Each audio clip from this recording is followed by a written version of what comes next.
Audio Jungle.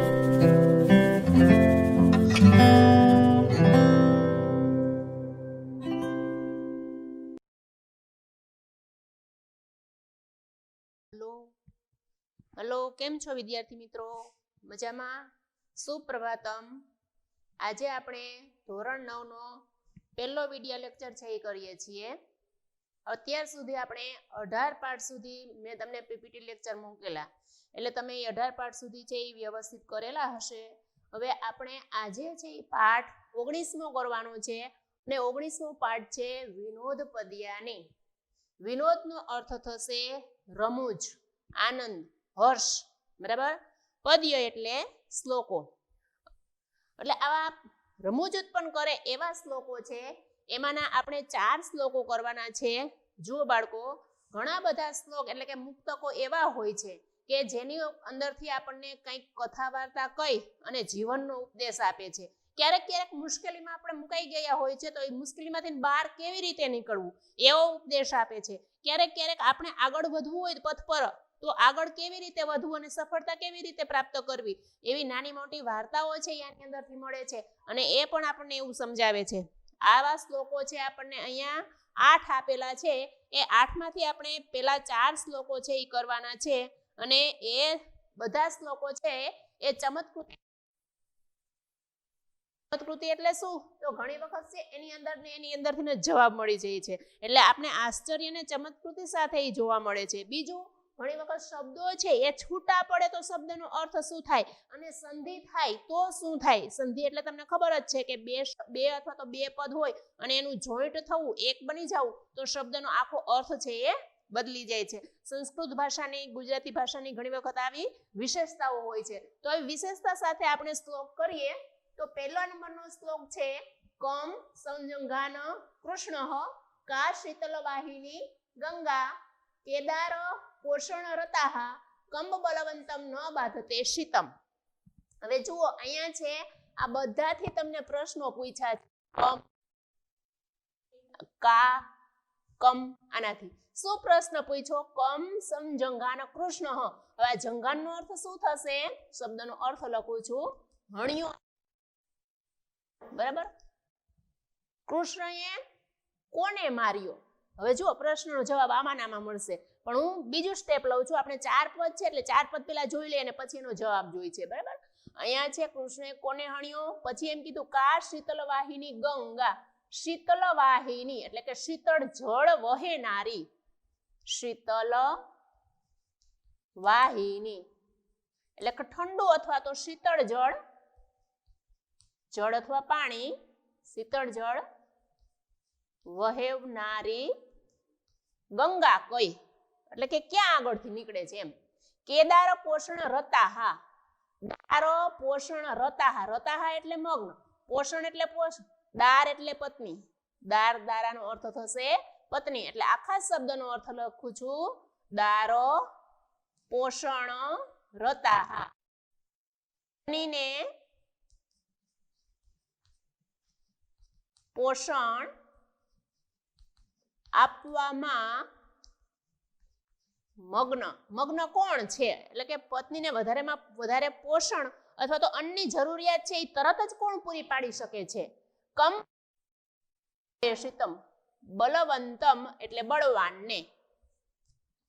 બલવંતમ નો અર્થ થશે બળવાનને, ખમતીધર હોય એવો, ભીમ જેવો. શીતમ એટલે ઠંડી, શીતમ એટલે ઠંડી. ન બાધતે લાગતી નથી, ક્યાં બળવાનને ઠંડી લાગતી નથી. જુઓ બાળકો, જવાબ છે અહીંયા ને અહીંયા આપેલો છે. આપણે એ સમજીએ. પેલો પ્રશ્ન એમ પૂછ્યો કે કૃષ્ણએ કોને હણ્યો? સંજંઘાન એટલે હણ્યો. કૃષ્ણએ કોને હણ્યો અથવા તો કોને માર્યો? એટલે અહીંયા શું કરવાનું છે તમારે? તો કે આ પહેલું પદ છે, આ છે એ બીજું પદ છે.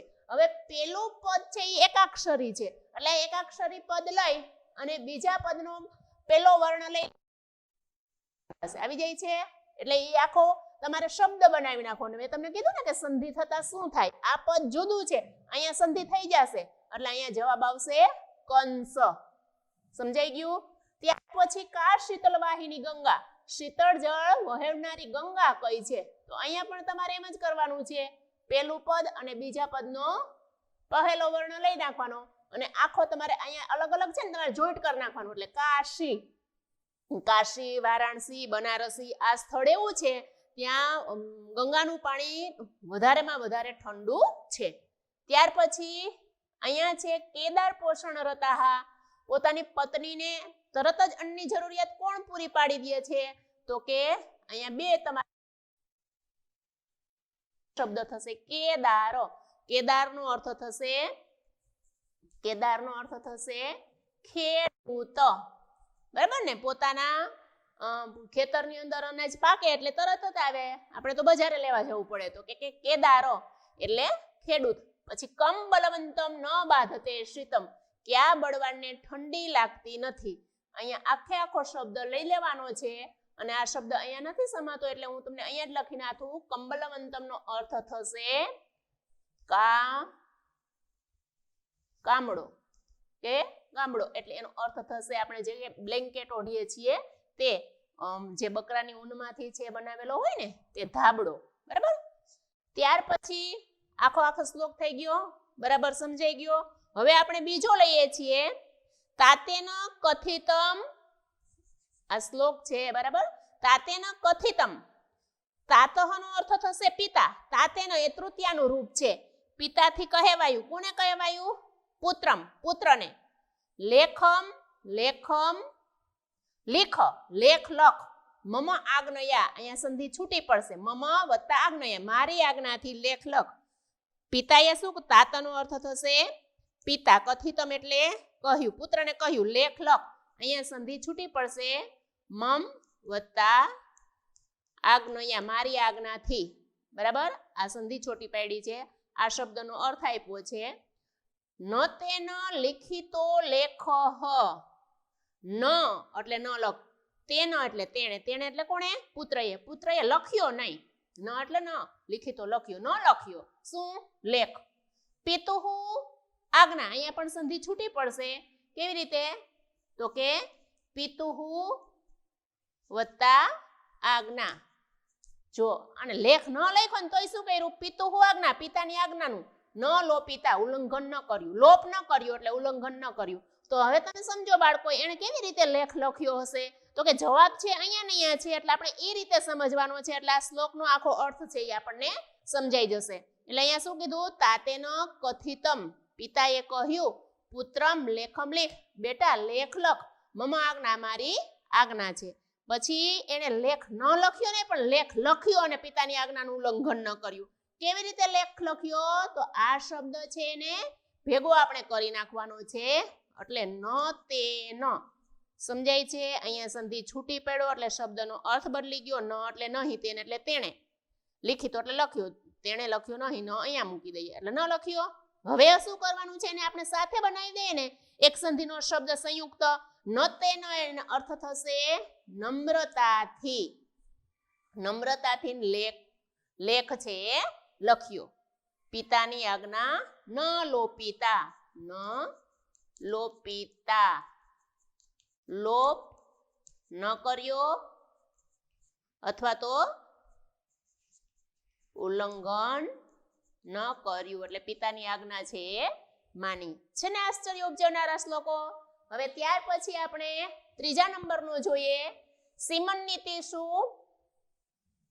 કા શાંતા, રાજા કો ભૂતઃ ગુણોત્તમઃ, વિદ્વદ્ભિઃ કા સદા વંદ્યાઃ, ચ અત્રેવ ઉક્તમ ન બુધ્યતે.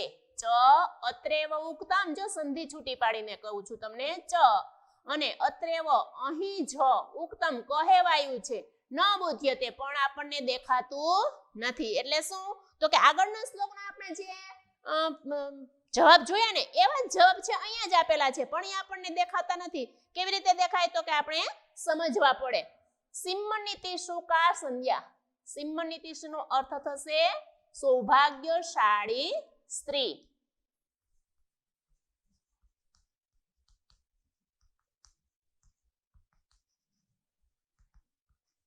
સૌભાગ્યશાળી સ્ત્રીઓમાં કા શાંતા, કઈ સ્ત્રી છે એ વખાણમાં લાયક છે? જુઓ જવાબ એમાં એમાં આપેલો છે. પછી આગળ કહું તમને, રાજા કોભિભૂત ગુણોત્તમ. ગુણોત્તમ નો અર્થ થશે ગુણોમાં ઉત્તમ.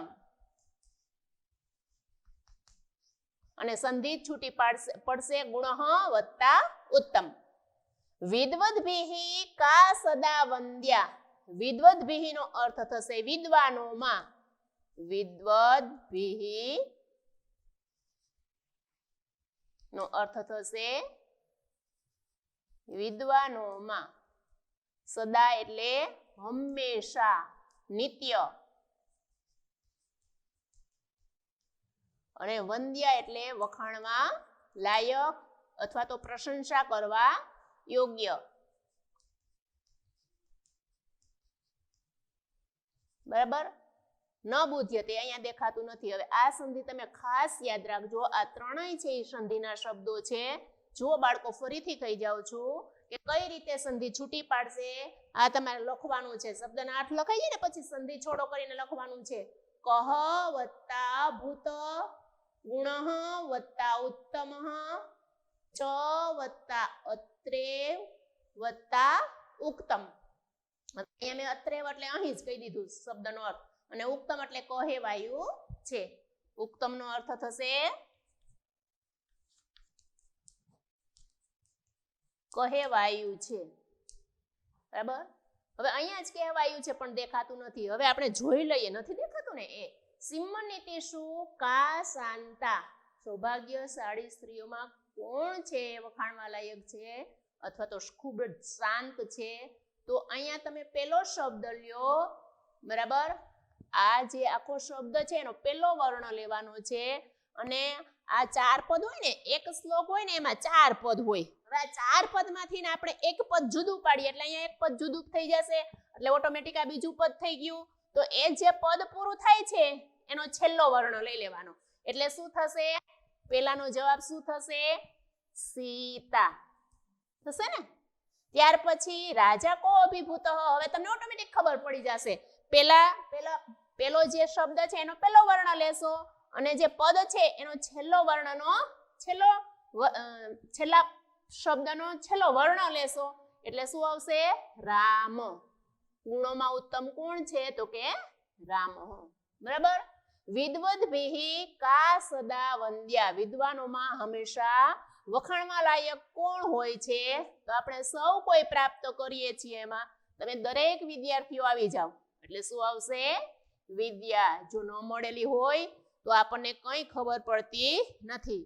વિદ્યા ક્ષેત્ર એવું છે, ગમે તે ઉંમરે અમે ગમે ત્યારે અને ગમે એ સમયે ગમે એ કાળમાં જો આપણે ગમે એટલી શીખીએ તો આપણને ઓછું જ પડે. એટલે સતત છે જાણ્યા રાખીએ, શીખ્યા રાખીએ તો છે વિદ્વાનોમાં એની ગણતરી થાય અને વંદનીય પણ બને. અહીંયા જ કહેવાયું છે પણ દેખાતું નથી. હવે આપણે એ ત્રણેય પદ જાણી અને જોઈ લીધું. બરાબર છે? આટલું સમજાઈ ગયું?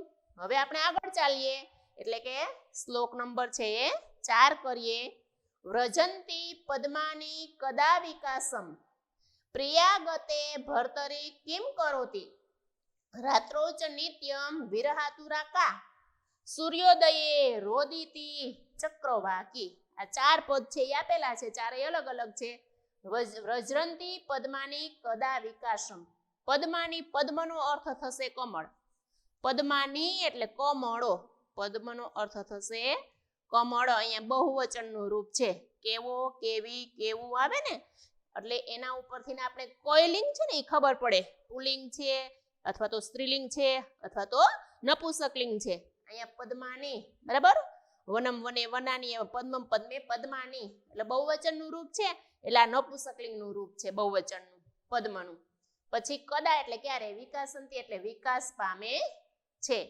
બરાબર? અને વ્રજંતીમાં આપણે ધાતુ જોઈ લઈએ. વ્રજંતી મેં તમને કરાવેલું છે, યાદ કરો. શું કરાવ્યું છે? વર્તમાન કાળ કરાવ્યું છે. વર્તમાન કાળના 2 પદ કરાવ્યા છે. 2 પદમાંથી કયા? તો કે પરસ્મય પદ અને આત્મનેય પદ. એમાં પરસ્મય પદના કાળવાચક પ્રત્યય બોલશો એટલે આપણે આ ઓળખાવી શકશું. યાદ આવ્યા? મી વહ મહ સી થહ થહ તી તહ અંતિ. અહીંયા અંતિ છે એટલે શું આવશે? વ્રજ ધાતુ, વર્તમાન કાળ, પરસ્મય પદ, અન્ય પુરુષ, બહુવચન. બરાબર છે. પદ કમળો ક્યારે ખીલે છે કે વિકાસ પામે છે? પ્રિયા ગતે ભર્તરી કિમ કરોતી, પ્રિયા જતા છે એ ભર્તા શું કરે છે? કિમ કરોતી શું કરે છે? હવે અહીંયા કરોતી જોઈ લ્યો. તી તહંતી આવ્યું ને એટલે તી એટલે શું આવશે?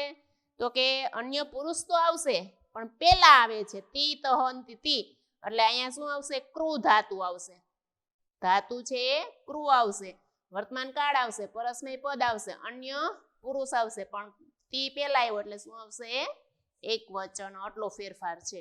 તમે ડોટ ડોટ ન કરતા, તમે આખે આખું લખજો. રાત્રો ચ નિત્યમ કિમ વિરહાતુરાહા, નિત્યમ એટલે હંમેશા, રાત્રો એટલે રાત્રિના સમયે કોણ વિહરાતુર હોય છે એટલે કે વિરહ કોણ કરે છે? હવે જવાબ છે એ ચોથા પદની અંદર 3 નો આપેલો છે પ્રશ્નનો. જો કમળો ક્યારે ખીલે છે તો કે સૂર્યોદયે. અહીંયા સંધિ છૂટી પડશે સૂર્યોદયની. સૂર્યોદયે, સૂર્ય વત્તા ઉદયે, અને ઉદયનો અર્થ થશે શું થશે? ઉદયનો અર્થ થશે સૂર્યોદય થતા એટલે કે ઉગતા. સૂર્ય છે એ પૂર્વ દિશાની અંદર અરુણોદય એમનો થાય એટલે કે લાલાશ પડતો દેખાય ત્યારે આપણે કહીએ કે હવે સૂર્ય ઉગવાની તૈયારી છે એટલે એને કહેવાય ઉદય. એટલે સૂર્ય ઉદય સમયે અથવા તો ઉગવાના સમયે છે કમળો છે એ ખીલે છે અને પાછા સૂર્ય અસ્ત થાય ને તો એનું પોયણું છે એ પાછું બીડાઈ જાય છે. બરાબર? એટલે ભમરાઓ શું કરે? ભમરાઓ છે એ ફૂલો ઉપર બેસે અને એનો રસ છે એ ચૂસે છે.